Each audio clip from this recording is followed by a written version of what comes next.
विचार एक बीज हैं और कर्म उसके फूल, और इन फूलों पर जो फल लगते हैं वो है सुख और दुख। इसलिए हर बीज का चुनाव सोच समझ कर करो। अपने विचारों पर ध्यान दो, क्योंकि जो आपके भीतर चल रहा होगा वही बाहर प्रकट होगा। क्योंकि यही सत्य है कि इंसान की बाहरी दुनिया का निर्माण भीतर के विचारों से होता है। यदि आपके विचार अच्छे और शुद्ध होंगे तो आप खुशियों की फसल काटोगे। नकारात्मक सोच और बुरे विचार आपको सदैव दुख से भर देंगे। एक विचार आया था राइट ब्रदर्स के मन में, और उन्होंने आकाश में पक्षियों की तरह उड़ने का साधन खोज लिया।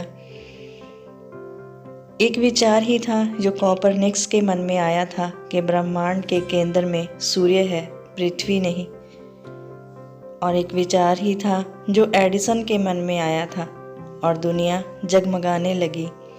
एक विचार ही था जिसके कारण कोलंबस ने दूसरी दुनिया खोज डाली।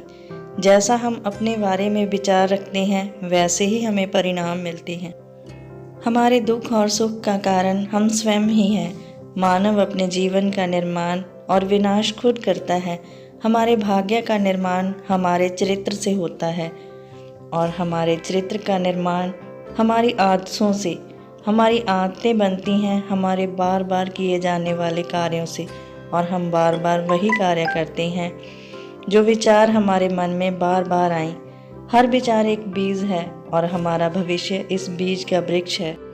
हमारे भाग्य विधाता बनने का डीएनए हमारे विचारों में है। संसार की हर घटना विचारों से आरंभ होती है।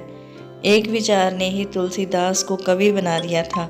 वो विचार ही है जो अच्छे व्यक्ति को बुरा और बुरे व्यक्ति को अच्छा बनाने की क्षमता रखता है। इसलिए अपने विचारों को बेहतर बनाए बिना आप अपने जीवन की परिस्थितियों को बेहतर नहीं बना सकते। जैसे आपके विचार होंगे वैसी ही परिस्थितियों का आप निर्माण करेंगे। यदि आप अपने आसपास की परिस्थितियों से संतुष्ट हैं तो आपको अपने विचार बदलने की ज़रूरत नहीं। यदि आप दुखी हैं, परेशान हैं, तो आपकी परिस्थितियां ठीक नहीं हैं, तो आप अपने विचारों पर ज़रूर गौर करें कि आपकी सोच कैसी है। अपने विचारों को कुरेदें। हमें बाहरी परिस्थितियों को दोष देने की बजाय अपने भीतर झांकना होगा। अपने विचारों को शुद्ध रखो, सकारात्मक रखो। किसी ने क्या खूब लिखा है, परमात्मा हमारा भाग्य नहीं लिखते, हमारे विचार, हमारा व्यवहार, हमारे कर्म ही हमारा भाग्य लिखते हैं। Thanks for watching. Please like, share and subscribe.